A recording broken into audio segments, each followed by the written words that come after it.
Did you know you can colour foam clay? What's more, you can create some very cool effects.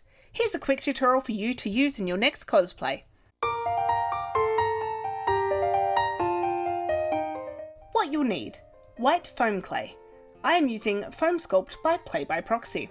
Alcohol-based markers. These are your basic regular markers, but you can also use Sharpies or permanent markers. Otherwise, you can use straight ink. And optional shaping tools like silicone molds or cookie cutters. Let's begin. Colouring. The colouring is very simple.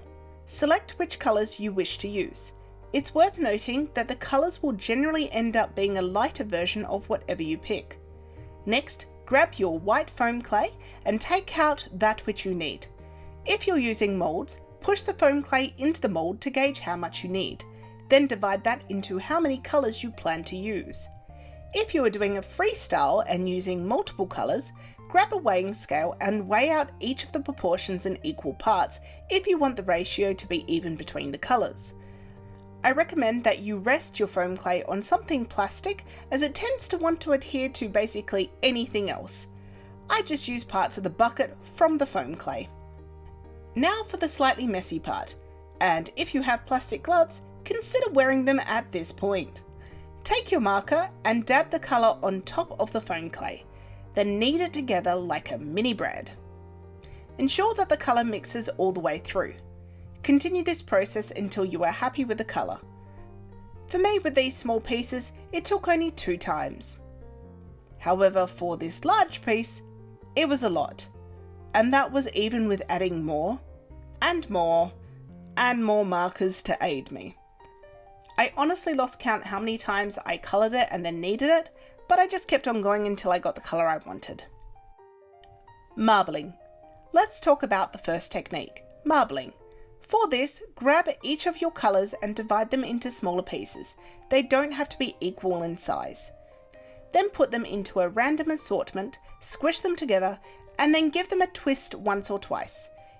It is important that you do not overwork the colours, otherwise they will start mixing together. Lastly, in this example, I pushed the marble foam clay into the mould and set that aside to dry.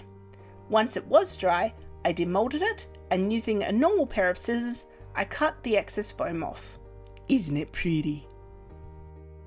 Block colouring. Here are 2 ways I did my block colouring. Firstly, the cookie method. On a plastic mat, yes, mine is a Score Bunny folder from the Pokemon Center, roll out the foam clay like dough.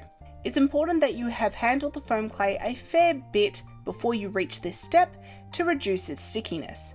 Once you have the desired thickness, use the cookie cutter to cut out the shape. This brings me back to Play-Doh years. Because I was making peppermint candy swirls, I also cut out the same size in white.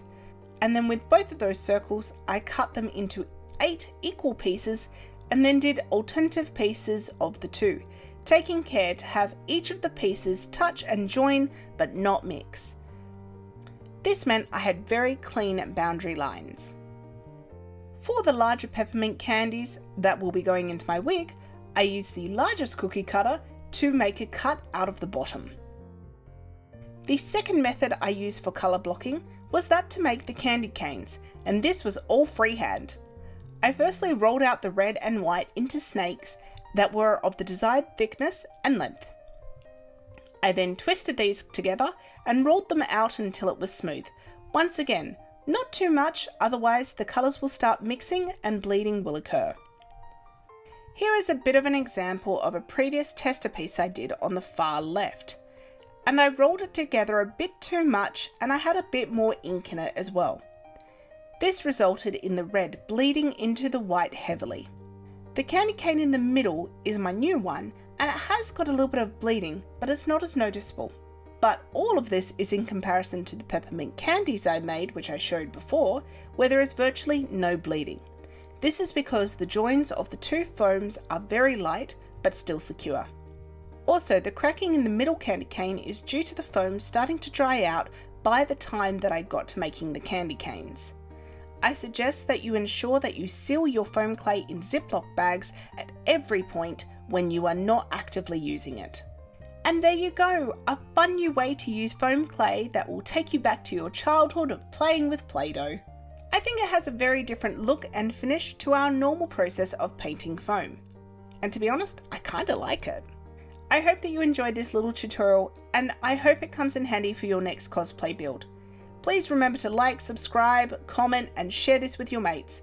You know, all the good stuff. Thanks for watching.